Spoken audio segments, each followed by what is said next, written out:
What's going on, everyone? Abel here with Temecula Valley Junk Pickup. Thank you so much for taking the time to watch this video. If you're not sure how you stumbled upon here, just like and follow. Just you never know what you might learn.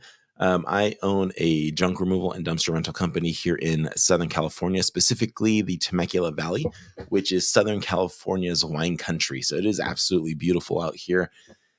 This video is going to talk about how we got started, how we ended up in the junk removal space. And this video I've been wanting to do for a while. I just haven't done it, haven't made the time for it. But as I've mentioned in my earlier videos, I am making content, yes, to help you or to help somebody. But mainly I'm making content for me. It's helping me step outside of my comfort zone, help me getting over more of that social anxiety crap. And most importantly, I want to document the journey for my kids. I wish I would have done this earlier. I really, really do.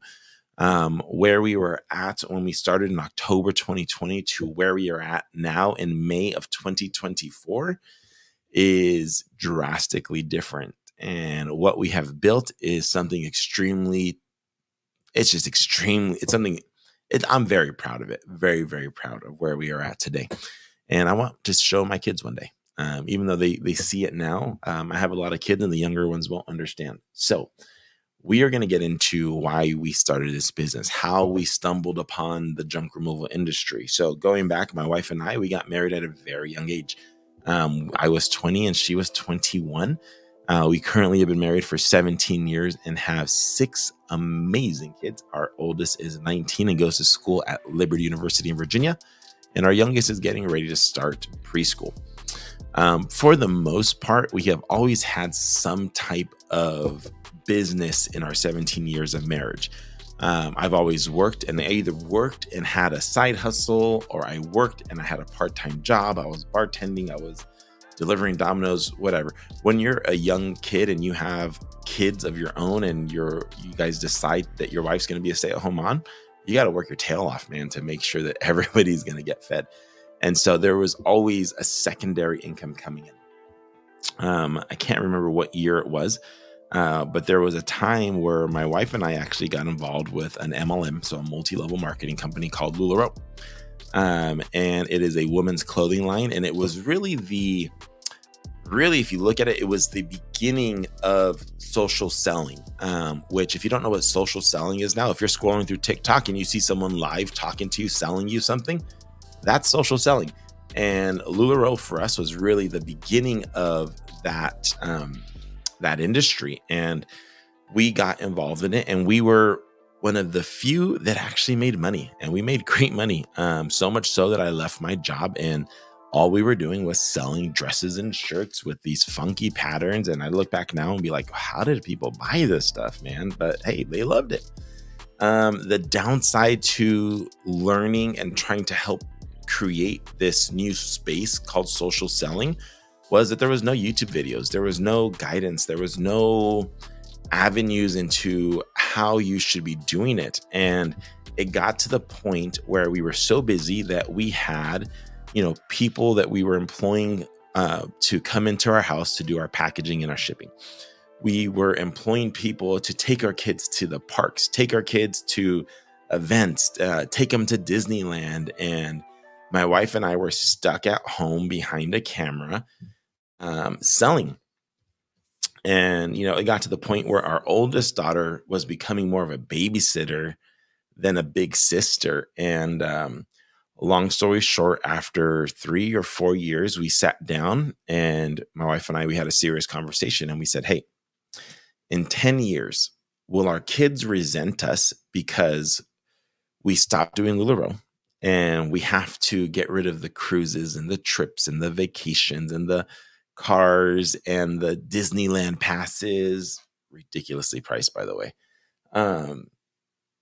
Will they resent us because we stopped doing this and we took this all away? We got rid of the nanny. We got rid of, all these extras. Or will they resent us because we were never around? We were stuck behind a camera. Because at this point, we had tried to hire people to bring them in. We had tried to put people in front of the camera to sell for us. It just didn't work. People became, this was the beginning of social selling, but this was also, I would say, the beginning of influencers. And in a sense, we were influencers in our community that we had, and people wanted to specifically buy from us. And we would bring people in, and our sales would drop. And to keep up the lifestyle we created, we couldn't do that. So, we were upselling night and day and night. And so we asked ourselves those two questions, and we both immediately looked at each other and we said, they will resent us because we were never around. We were never there to go to Disneyland. We were never there to go to the splash pad, the park, the field trips, all of that. And so the next day we closed our shop. We liquidated everything, and we did a whole going out of business sale. And so, when you have a business and that's your only income and you have kids, well, it's fine and dandy to make that decision to put them first, but you have to also realize that you need an income. So things got really rough for us, and I had to go back to work. And so my family my aunt owns a wedding venue down in Orange County. And that used to be one of my side jobs. I used to bartend there. And so I reached out to her and said, hey, it was a humbling moment for me. We are closing the business and I need work. Can I come and bartend? Can I come and work the weekends? Can I come and serve, be a server? And so I went out there and I met with her and things turned out a little bit different, and they needed someone to handle sales, which my background, I've always been in sales. My stepdad at 16 threw me the phone book and said, here you go. Start at A and work your way through and call everyone and see who wants to refinance their home. He was a mortgage broker. I hated it, but that led me into my career of sales. And I've always been a phone salesperson or a college admissions advisor. Interesting career choices. I also worked for Chick-fil-A and Chick-fil-A corporate for 6 years. And anyways, I accepted the position with my aunt. It was a salaried position, and the deal was to work, a few days from home, a few days from the venue, work with brides, get them in, schedule appointments, and it worked out for the most part. But I was there a lot more than I wanted to be. We shifted, and my wife. We shifted, and my wife was able to be that stay-at-home mom for our kids. But what the heck, man? But I was always gone. I would get to the venue at 5 a.m, and I would be leaving at 10, 11 o'clock at night. The deal wasn't for me to stay that late. But when it's your family's business, it doesn't matter. You're there to make sure that everyone's going to succeed. Because even though my aunt owned the venue, my dad worked there, my brothers, I have a lot of brothers, my sisters, my cousins, and, making sure that everything went off without a hitch was extremely important. And we weren't a slow venue. At that time, we were rated the highest rated venue in the country, or the second highest rated venue in the country at that time. And so we were busy, man. And so I was always working. I was missing all the soccer games. I was missing church. I was missing all the things that were important to me. And I justified it because at least my kids got their stay-at-home mom back. At least they got one of us. They didn't have to lose us both, right? And so let's fast forward a little bit, because I worked there for a little over 2 years. COVID comes around March of 2020. And when you were in the event industry during this, especially here in California, your whole world got turned upside down. I kid you not. Every time Gavin Newsom would get on and do a press conference, my phone would blow up like crazy. Hey, I just saw what's going to happen to our wedding. We need to cancel. We need to do this, right? And so trying to sell weddings during a pandemic when you weren't supposed to be gathering with people was really freaking hard. But I did it. I did it. I rearranged schedules. I made sure that people were taken care of. But I had to sell because it wasn't just my livelihood. A portion of my income was commission based. But it wasn't just my livelihood. It was my family's livelihood. It was my aunt's venue. I was the one in charge of sales, and I could not I couldn't let them down. So I did it. I carried a lot of stress. Were our sales where they used to be? Absolutely not. It was a pandemic. When your income is partially commission based, that's a problem. We got to a point where I knew that my daughter's club soccer tuition was coming up, and I was not willing to tell her, sorry, babe, I know you've played club soccer for years, but we just can't do it this year.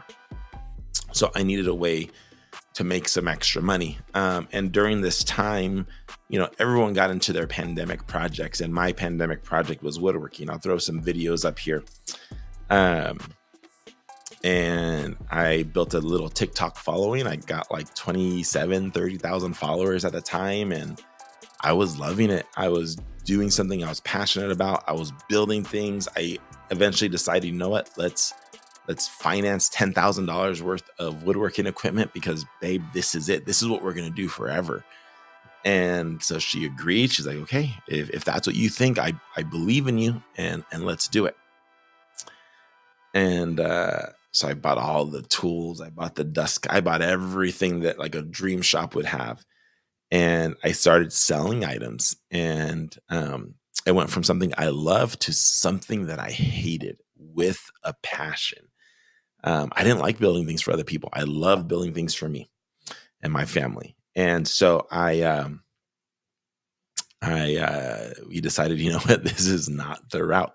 So we started to just work our tails off to build enough to pay off the credit card, pay off that PayPal credit card that bought all the tools and everything. And, so at this point, I'm juggling trying to be a dad. I'm juggling trying to work at the venue. I am juggling trying to start this little woodworking business and this little TikTok account that I had. And I'm juggling everything. And my stress just keeps piling on, because I'm just trying to make it work for everybody. So, March through the summer was all the woodworking I was doing, the little free time I had working at the venue, commuting, trying to get things figured out, how to do in-person tours and private events. And I mean, we were just trying everything to keep the doors open. And as we got to the fall,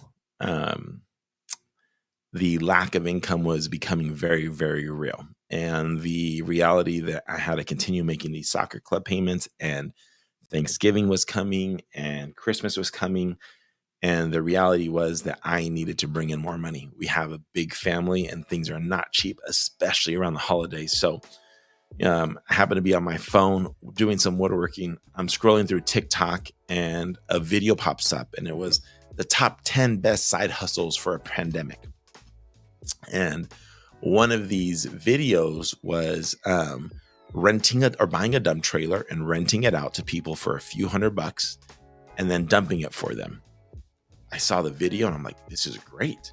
I walked inside. I showed my wife. I said, hey, babe, look at this. What do you think? And I restart the TikTok and she's like, sure. Like, if you think that's what's good. I have the best wife, guys. She is the most supportive. She is absolutely beautiful, has the biggest heart. I love her with every part of my being. Without her, I would be nothing. Okay. She's like, sure. If that's what you think is the best route, let's do it. And so I went back in the garage and I started looking for dump trailers. I found a dump trailer. It was a 12 by, the standard 8, but really 6.5 in wall to wall, and only 2 feet tall. I didn't know what I was doing, guys. And I found it for $5,500. Truck wise, me and 2 other buddies, we bought a truck together for $900. We were all doing our pandemic projects and we all needed a truck every once in a while. But I was like, this is perfect. I don't have to buy a truck. We already have like a truck share, which I eventually bought them all out because I needed the truck full time. But, I had this truck share and I said I could drop off the trailers when I get home from work on Fridays. People can fill it up on Saturday and Sundays. And my day off was supposed to be Monday. So I can go pick it up on Mondays and dump it for them. This is the best absolute business idea ever. So I went and I took the last of our $6,000 in our savings. And the only reason why I had this $6,000 was because I got in a car accident in August of 2020 and I totaled my car, and they sent me a check for like $6,500. And when I went and I bought a new car, I didn't put anything down. And I was worried. I mean, I shouldn't have bought it. If I was really worried, I shouldn't have bought a new car. But anyways, we all make our bad decisions. So I went and I took $5,500 of my $6,000 we had left, and I bought this little cheap no-name brand dump trailer, 3,500-pound axles. Again, I had no idea what I was doing. It was only 2 feet deep. Makes no sense for what we were doing. And we started building this little brand. I'll pop up all the different logos that we created. And it was, Temecula Valley Dumpster Rentals, Temecula Dumpster Rentals. And building out this little brand, this little company, brought so much joy back to my heart, because again, we had always had some type of self-employment, but the possibilities of freedom were something that fires me up inside. And I created this logo right here, and I started marketing it and posting it all over Facebook, and just waiting and waiting and waiting for calls. So let's give you a timeline. This would have been October of 2020. Okay. So beginning to middle of October of when we actually started. And we're going a few weeks and I'm getting 0 calls for dumpster rentals. And the phones are ringing, people are calling, and nothing. And everyone that was calling wanted junk removal done. And I'll be 100% honest with you. I was prideful. And I can remember the moment where I told my wife, I said, why do they keep calling for junk removal? I'm not going to go and grab their trash. That's disgusting. That's gross. What I'm doing is different, because I'm not touching their trash. I'm just picking up the trailer and taking it to the dump for them. Pride. Anyways, fast forward to the beginning of November, and I get another call, and I'm like, you know what? Let's just go see what this is all about. Let's go check it out. So I watched some videos on YouTube, definitely some Matt and JoJo. And I just started Steve Conroy. Man, Steve's videos were great. He doesn't post anymore, but every time I check out his Instagram, he seems to be killing it. But I watched these videos real quick, and I left, and I came home, and I made like $300-400 in like less than an hour. And I came home and I was fired up. I told my wife, I said, this is it. This is what we're going to do. So that night we had some friends over for dinner, and I'm sitting there at the computer and I'm rebranding the logo. I change it to this here, go and I get my DBAs and all my stuff, getting everything changed over. My wife helps me with making shirts for the business, with her little Cricut machine and a heat press. And we start marketing it. And I knew that I was busy all day long. Okay. Cause at this point, even though we really weren't having events, we were remodeling the venue. We were doing private tours. And so at this point, I went from working from home most of the time to working in the venue pretty much every day. And so I was having to go to work and then commute home. My commute was about 1.5 to 2 hours. And so I told my wife, I said, okay, here's the plan. We need to present ourselves as a large company.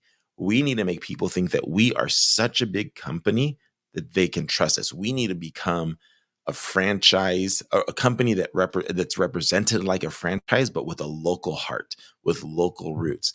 And so I went into our phone system very early on. Got House Call Pro or Workies at that time. Very early on, got a phone system, and I set it up to where we had a voice recording when you called. Thank you for calling Temecula Valley Junk Pickup. Press 1 for dumpster rentals. Press 2 for junk removal. And I set this whole thing up. And when I'd get calls, I was able to step outside the venue, answer the calls, and people are like, "Oh yeah, we're looking for junk removal. We want to see if you can get it done today." And I'm stuck in Orange County, which is commuting 2 hours away, 1.5 hours away. There was no way I can get them done or taken care of today. So I got a little creative, and I would tell people, I said, "Oh man, you know what? We are fully booked up today. I mean, there's a possibility that we could squeeze you in, but I really don't think so." And I'd wait to hear their response. I was hoping they'd say, "Oh yeah, we could do it this weekend. We could do it, whatever." But the majority of people were like, "Oh man, it's all right. I'll try to call around and find someone else." And so once I realized that was the pattern, I would start to tell people, I said, "You know what?" I said, "Here's the deal. My employee has to be off by like 5:30 because he has an engagement with his family. He has something to do with his kids. He can't be with me. But let me do this. Let me get him, let us finish up our schedule. I'm going to drop him off and I'll be out to you by 6:30, 7:30. So if you don't mind an after hours appointment, I'll make sure to come out myself personally and get you taken care of. And this blew people's mind. They were like, really? You'll do that for us? You'll come after hours for us? You'll come and work by yourself for us? Little did they know my only employee was a dolly, employee of the lifetime furniture dolly. And I was like, yeah, absolutely. We'll do that just for you guys. Make sure you guys get taken care of. Next thing I know, I'd be freaking rushing home. My wife would have dinner sitting on the front seat of the truck with a work shirt. I'd get home, I'd take off my button up, I'd take off my tie, throw on my work shirt, and I'm going to these people's houses in slacks and dress shoes. And it's dark, so people didn't really realize, most of the time at least. And that's how we started hustling and building the junk removal business. So beginning of October, we're Temecula Valley Dumpster Rentals. Beginning of November, we're Temecula Valley Junk Pickup. And we work our tail off in November. At least I thought so. Beginning of December, I ended up in the hospital with some heart issues. And that was tough because I had some other same heart issues in my mid-20s when I was working with Chick-fil-A. I was working 100 plus 120 hours a week and working nonstop. I was traveling all around the country. I was opening new restaurants, helping fix broken restaurants. And I ended up in the hospital again with AFib. And I was in the hospital for a few days. My heart would not get back into rhythm. They wanted to do a cardioversion, where they shock you. They put you out and they shock you to bring your heart back into rhythm. My aunt called me and said, "Hey, Abel, I know things have been stressful. I know you're carrying all the weight to making sure the sales are coming in. I know it's been hard. You're dealing with all the customers and the people that want refunds and the angry people, and you've been doing everything as best as you can, but take the rest of the month off." And I love my aunt for this, and for every opportunity she gave me. I'm going to tear up again. I have so much appreciation for who she is and everything that she has built. So much respect. But she said, take the rest of the month off. Rest, relax, and just get better. We'll hit it again in the new year. I called Tanya and I said, hey, they're supposed to do this cardio thing in the morning. And as long as it works, I'm going to get out and I'm going to get to work. My aunt gave me the rest of the month off of work and I'm supposed to rest. But I have a couple weeks to see if we can live off of this. And she said, okay, if that's what you feel is best. And I said, it is. And so, the next morning rolls around. I'm fasting all night long. They were supposed to take me early in the morning to do this cardioversion. And I finally get them to come in around 11 o'clock. And they're like, hey, so bad news. We tested the machine before we brought you down and it wasn't working. So I'm like, thanks for checking. The last thing I needed was for you to kill me. So we have to transfer you to another hospital. They're a heart specialist. They're going to get it taken care of there. And I'm like, I can't do this. I'm sitting, I'm like praying. I'm like, God, I can't go to another hospital. I have to get home. I have to work. I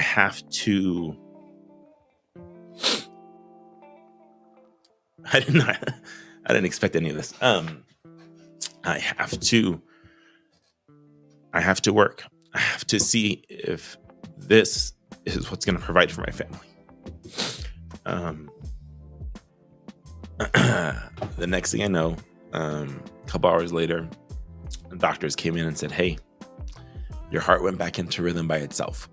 We canceled the transport. We're going to discharge you. You should be home by dinner. And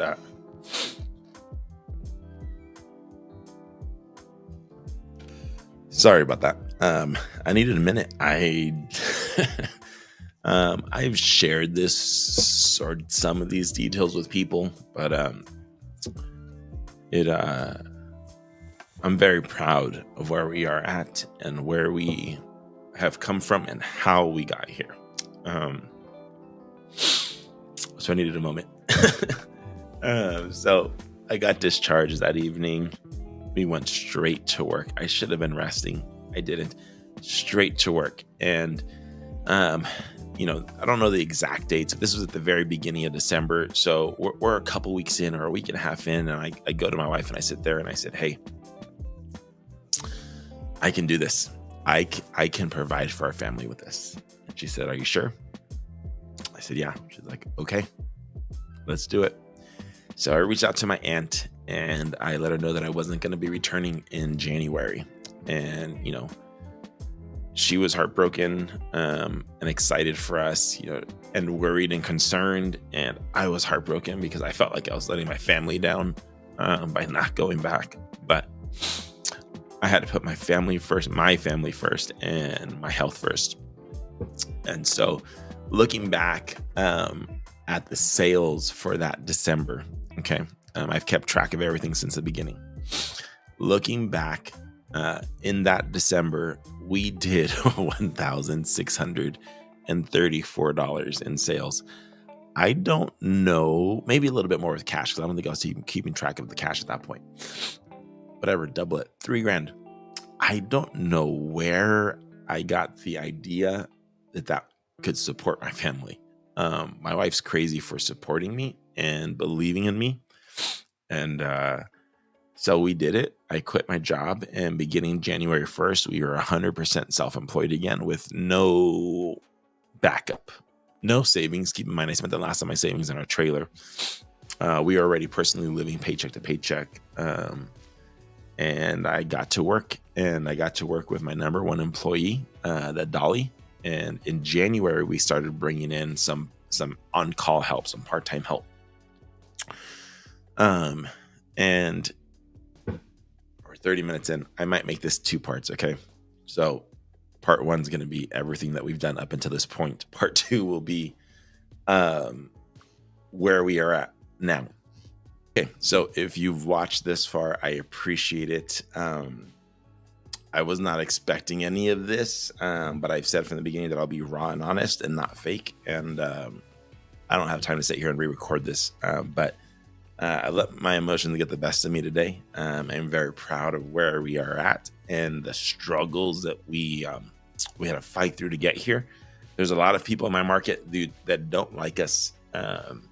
And I have a lot of people that do like us. And, there's a lot of people that'll share with us the words that other people say. And one that sticks with me is when one other hauler was like, look at this guy coming in, taking over the market, ruining our business. That's what happens when you come in with trust fund money. They thought I had money, man. They thought I was loaded.